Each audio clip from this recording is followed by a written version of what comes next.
What's that? Who there? Whoa.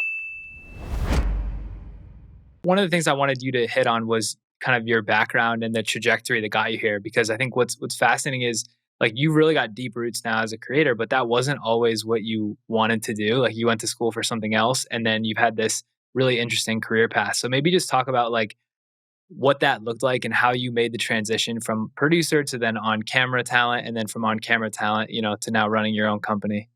Yeah, well, to go way back to school, so I went to Johns Hopkins University and I initially went in with the mindset that I was pre-med and I was a neuroscience major.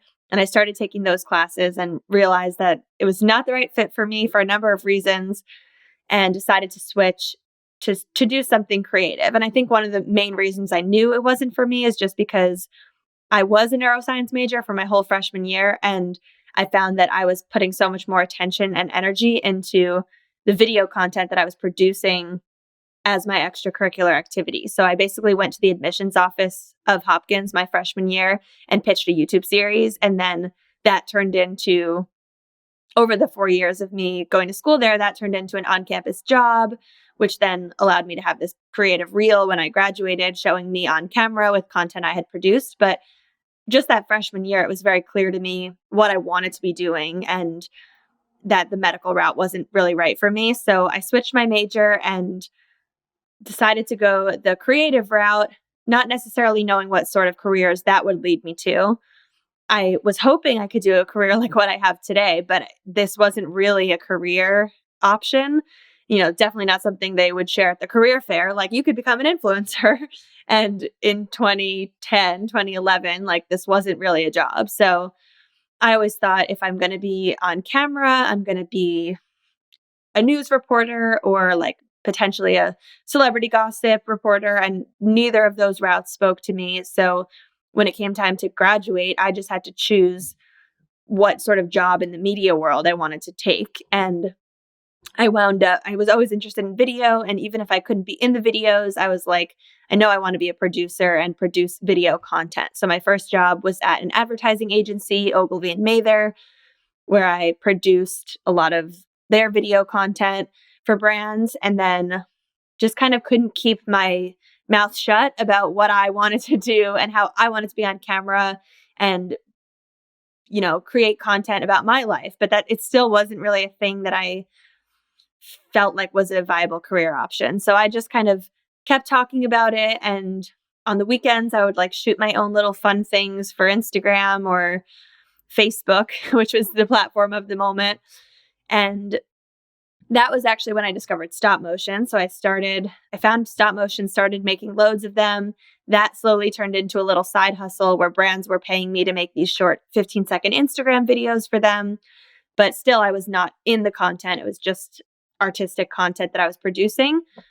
And then my nonstop chattering about what I wanted to do actually paid off one day when this woman who worked at Ogilvy, who was like the global North America chief creative officer of Ogilvy, moved to Refinery 29 to be the COO and mentioned me to the video team there.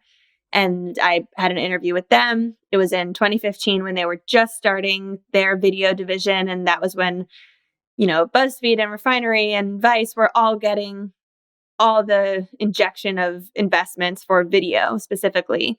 So it was kind of the perfect time. And I joined the Refinery team in September 2015.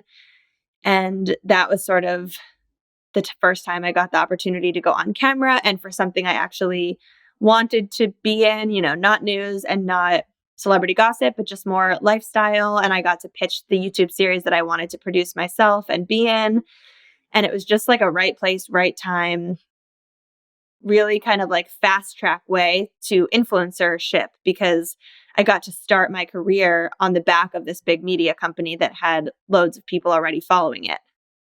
Yeah. And that's a perfect segue to one of the things I wanted to ask you was this idea of like, so you had an amazing run at Refinery 29, then you left, you started your own thing. And right, like it's an obvious jumping off point for most people, right? They think, okay, I'm killing it on my job, but like, I'm not getting a lot of the upside or whatever it is, right? And then they want to either go out on their own and test that. And some people leave and do it successfully like you're doing. some people leave, it doesn't go their way, they end up going back to a job. Other people don't leave and then regret it for the rest of their life. And so I'm curious if you could just walk us through, like, put yourself back in the final months, or maybe this was in the motion even before that at Refinery 29, and you're like, I think I can do this on my own. Like, what was the thought process there, and how did you get to the point where you're like, I'm going to leave and go do this? It took a lot longer than I wanted it to, but it was a basic drawn out process of me starting to get approached by brands and starting to realize, at first I thought these brands want to work with me because I work at Refinery. So they want access to Refinery's content. Most brands want it to be integrated into my Refinery videos. But slowly, as my Instagram started to grow, brands were reaching out to just be on my Instagram account, standard influencer partnerships. And it was sort of this up in the air question of, am I allowed to do this? I'm an employee. And especially being the type of employee I was, I'm sort of like a face of the brand. So there was a whole internal debate at the company about if it was okay for one of Refinery's main faces to promote a brand if, say, Refinery as a company was doing a partnership with a competing brand. Does that look like it's a conflict of interest? And I thought no, because I obviously wasn't getting paid for Refinery's other partnerships. So I was like, if you want to bring me into that partnership and pay me more than my salary to be part of that, then I won't work with this other brand. But if I'm not part of it, I feel like it's restrictive. Yeah, I'm sure they love that. it was a big question. It was even a question of if I was allowed to start posting content on my own YouTube channel, which thankfully I got approved after a few meetings. But it was some question, there were questions about if people would unsubscribe to Refinery, if I could give them just my content. There were a lot of comments on my Refinery videos, which is really sweet.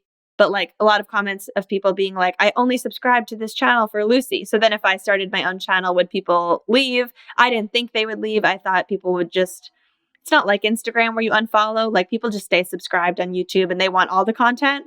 But there were questions. And for a little while, I entered into, the first time I sort of freaked Refinery out with the thought of leaving. It was actually less about leaving because I didn't want to leave, but I wanted to get a talent agent.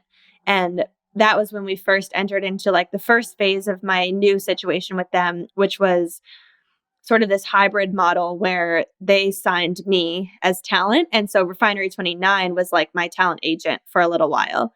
And any deal that came into me, they were negotiating for me and taking commission like an agent.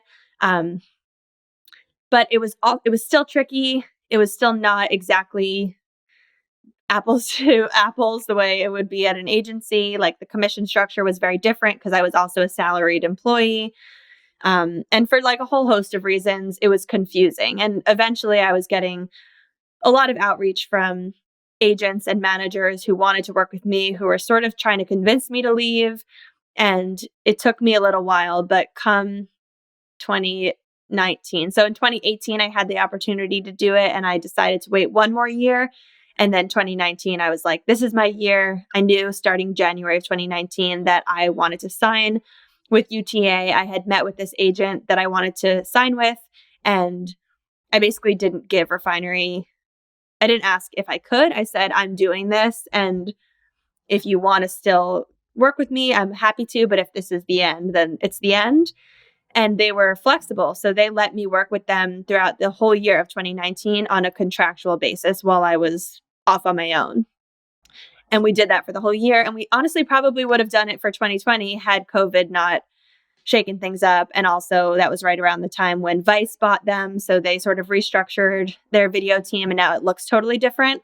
So I haven't worked with them since the end of 2019.